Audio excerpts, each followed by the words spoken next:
It started with good intentions, or maybe desperation. I couldn't tell the difference anymore. After a year of burnout, back-to-back deadlines, and the kind of family tension you could cut with a butter knife, I decided to book us a vacation. Not just any vacation, an all-expenses paid, beachfront resort kind of vacation. 7 of us, my parents, my older sister Claire, her husband Greg, their 2 kids, and me. I covered the flights, hotel suites, meal packages, and even the spa add-ons Claire always pretended to roll her eyes at but never skipped. I told everyone it was a gift, but really, it was a test. A last-ditch effort to feel included in a family that only ever remembered me when something needed organizing. I wasn't the dramatic one or the golden child. I was just the responsible one, the invisible glue, the backup generator they all expected to kick in the moment something went wrong. So I planned everything down to the minute. I created a shared itinerary with color-coded activities, kids' time at the pool, adults-only dinner reservations, even sunset paddleboarding because Dad mentioned it once in passing. I called the hotel to make sure the rooms were connected. I confirmed food allergies, arranged airport pickups, printed boarding passes. It wasn't just a trip, it was a full-scale production, and I was the stage manager. Nobody noticed. The night before we left, I sat on my bedroom floor triple-checking everyone's confirmations, folding bathing suits into packing cubes, and wondering just for a second if anyone else was as excited as I was. Not for the trip itself, but for the chance to finally feel like we were a family again. To not be the odd one out. Claire hadn't said much beyond her usual curt, "Got it" texts. She never liked when I took initiative, even when it was for everyone's benefit. I think she saw it as a competition I wasn't supposed to be winning.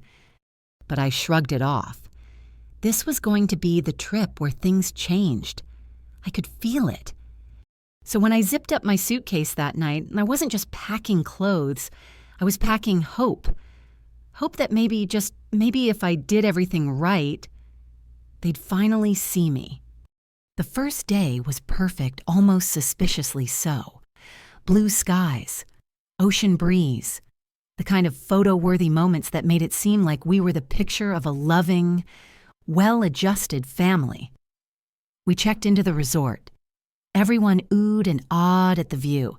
The welcome drinks were passed around. And for a few blissful hours, I let myself believe this was working, that maybe all the effort had paid off. I took the kids down to the pool while Claire and Greg got their couples massage. My parents napped in the cabana I'd reserved ahead of time. I even got a "this is nice" from my dad, which was basically a full paragraph by his standards. But by day 2, the cracks started to show. It began small. Claire complained the suite I'd booked for her family was too far from the elevators. Greg joked that the breakfast buffet didn't have real bacon. My mom said the pillows in their room were too soft, and Dad couldn't figure out the smart TV. I fielded every complaint like a concierge, smiling, fixing, adjusting. I switched rooms. I talked to the chef. I programmed the TV remote myself. No one said thank you.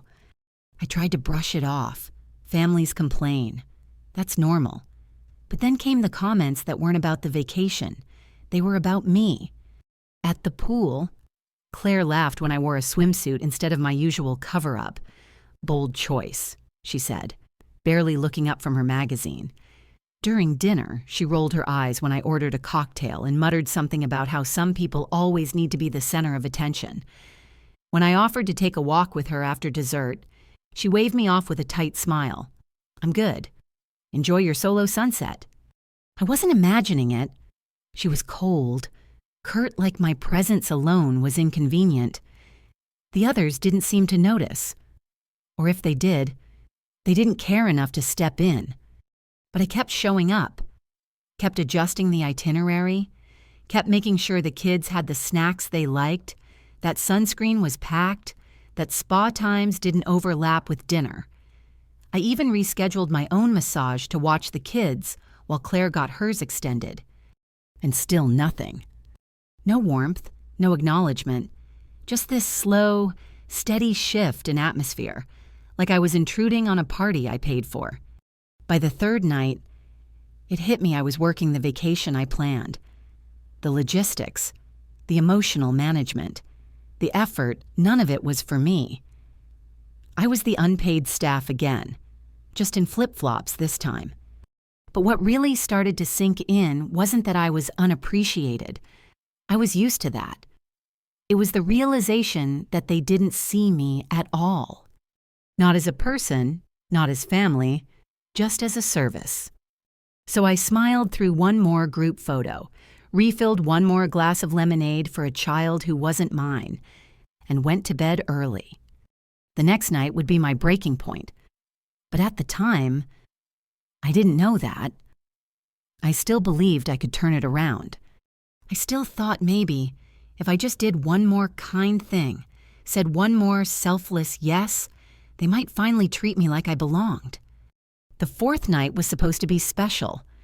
I'd made reservations at the resort's oceanside restaurant, the one with live music and white lanterns that swayed in the breeze. I chose it because Claire liked seafood, because my parents liked places that felt classy but not pretentious, and because I thought, maybe if everything looked beautiful enough, we could pretend for just one night that we liked each other. I wore a dress I hadn't touched in years. Something soft and blue that made me feel, if not stunning, then at least visible. I even put on lipstick, not for anyone else, but to remind myself I was still a person, not a planner with a pulse. The dinner started like most of the others, slightly chaotic. My mom asked the waiter 3 times if the fish was fresh. Greg complained about the music being too loud. The kids were bored before appetizers arrived. I stayed calm. I poured wine, made jokes no one laughed at, passed around the breadbasket, and tried not to notice the empty seat next to me no one offered to fill. Then dessert came, and with it, my breaking point. Claire's daughter, Ellie, knocked over her soda, and in the scramble of napkins and apologies, I reached over to help wipe her dress. Claire leaned in close, too close, and with that same dry, passive-aggressive tone she'd perfected since we were teenagers. She said, "Nobody even wants you here. They're just being polite." I froze. For a second, I couldn't breathe. I don't remember how I responded, if I responded at all. My ears rang. My cheeks burned. The clatter of dishes and chatter around the table faded like background noise in a movie where the protagonist just realized they were the joke. I looked around. No one had heard. No one was looking at me. They were laughing, scrolling on their phones, arguing over whether the flan was too sweet. And Claire. She had already turned away, sipping her wine like she hadn't just gutted me in 6 words. So I did what I'd always done. I stayed quiet. I smiled through the rest of the meal. I helped Greg carry the kids' leftovers back to their room. I kissed my mom goodnight. I even complimented Claire's dress. Then I went to my room, shut the door, and quietly broke. I didn't cry. Not right away. I sat on the edge of the bed for a long time, staring at my open suitcase. I had packed for 7 days. I'd planned for joy, connection, maybe even healing.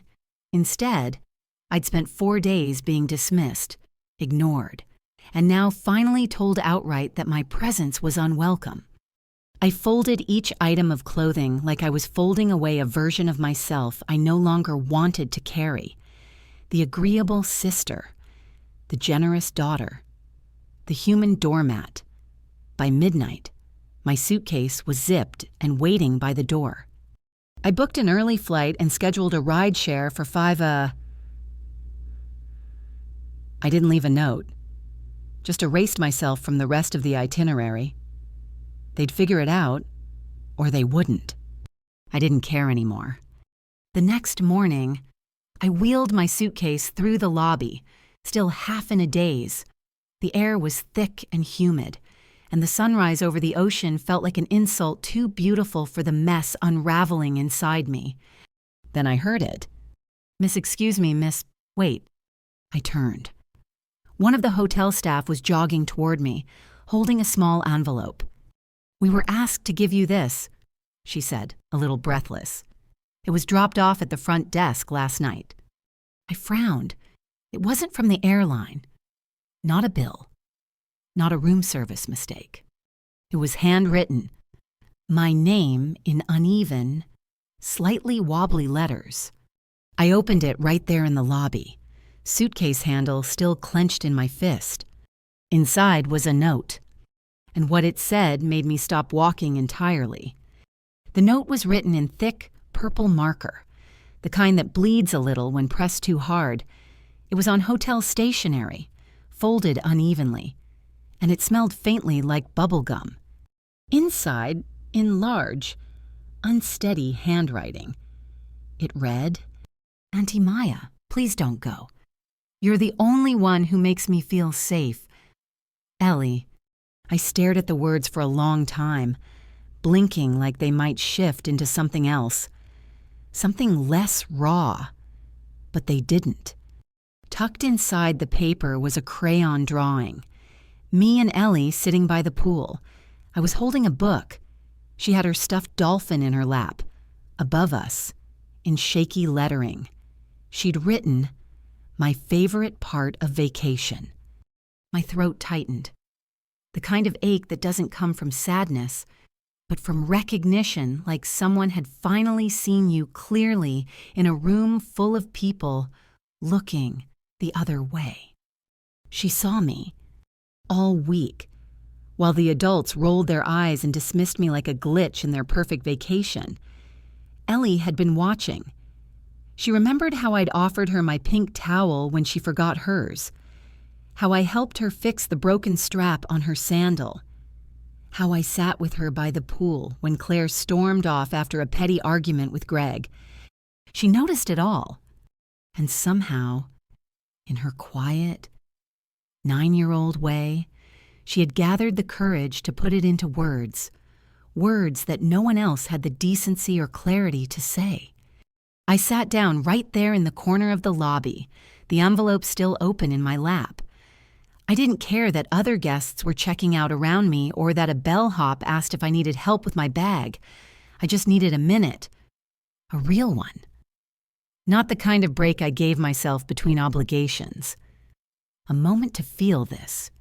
Because for the first time in days, maybe years, I felt something other than resentment or exhaustion. I felt seen. I don't know how long I sat there. Long enough for the sun to rise a little higher. Long enough for my heart to steady. Then I stood up. I canceled my rideshare, walked back to the front desk and asked if my room was still available. The woman smiled and nodded. I didn't go back to Claire's room. I didn't make an announcement or send a group message. I just went upstairs, changed into something soft, and found Ellie by the pool, exactly where I thought she'd be. She looked up when she saw me, eyes wide, like maybe she wasn't sure her note would work. I sat beside her and said, "You want to build the biggest sandcastle this resort has ever seen?" Her face lit up. We spent the whole morning together, no phones, no adult expectations, just sun and laughter and seashells we pretended were treasure. For the first time that week, I wasn't managing or planning. I was just there. Present. Chosen. Claire saw us once from across the terrace. She didn't say anything, just turned and walked away.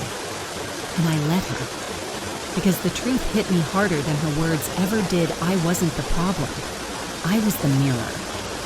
And they didn't like what they saw when they looked at me, how much they took, how little they gave. But Ellie saw something else. Not a servant, not an inconvenience, not a background character in someone else's story. She saw an anchor, a refuge, a person who showed up. And this time, I wasn't walking away. I didn't leave. Not that morning, not the next day. I extended my stay by 2 more nights, and for the first time in a long time, I didn't ask anyone for permission. I unplugged literally. I turned off my phone, shut down the group itinerary I'd built, and deleted the travel spreadsheet that had become a second job. No more reservations, no more rearranging plans to accommodate other people's preferences. The vacation I'd paid for was no longer theirs to drain. It was mine to reclaim. I spent the rest of the trip with Ellie. We played card games by the pool. We ate pancakes for dinner and laughed at nothing until our stomachs hurt.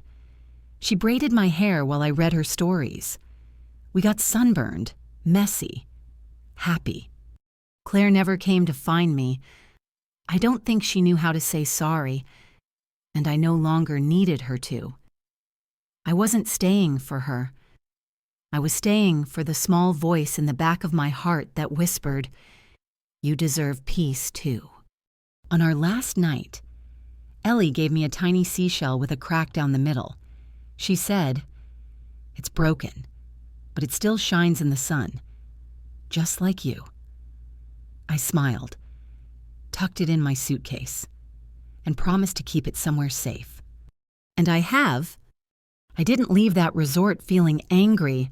I left feeling clear. I used to think walking away from my family, even temporarily, would feel like failure. But it didn't.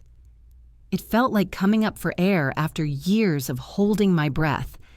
I'd spent so much of my life bending myself into usefulness, hoping someone would say, "We see you. We're grateful." But the people who were supposed to love me unconditionally only noticed when I stopped serving. Ellie noticed when I stayed, and that changed everything. Back home, I didn't slide back into the group chats. I didn't resume my unpaid role as coordinator, counselor, fixer. I let silence do the talking. A few weeks later, Claire texted a vague, half-hearted, "Hope you're doing okay." I didn't reply. Not out of pettiness, but out of preservation. Some bridges don't need burning. They just need to be walked away from and never crossed again. Ellie still sends me drawings. Sometimes she writes short letters, always signed, "Love, your favorite teammate." I frame them. I keep them in places where I used to store stress on the fridge, by my desk, in the quiet corners I've learned to fill with softness instead of obligation. I used to plan vacations for 7. Now I plan moments for 1. Sometimes that looks like a quiet walk. Sometimes it's making a meal without worrying if someone else will criticize it. Sometimes it's sitting by the window with tea, thinking about how far I've come. And sometimes, when I close my eyes, I can still feel that morning by the pool. Ellie's hand in mine, the sound of waves, the truth settling in. I was never too much. I was just too generous with people who gave too little. But I've stopped asking to be invited. Now, I only show up where I'm wanted. And that, finally, feels like freedom.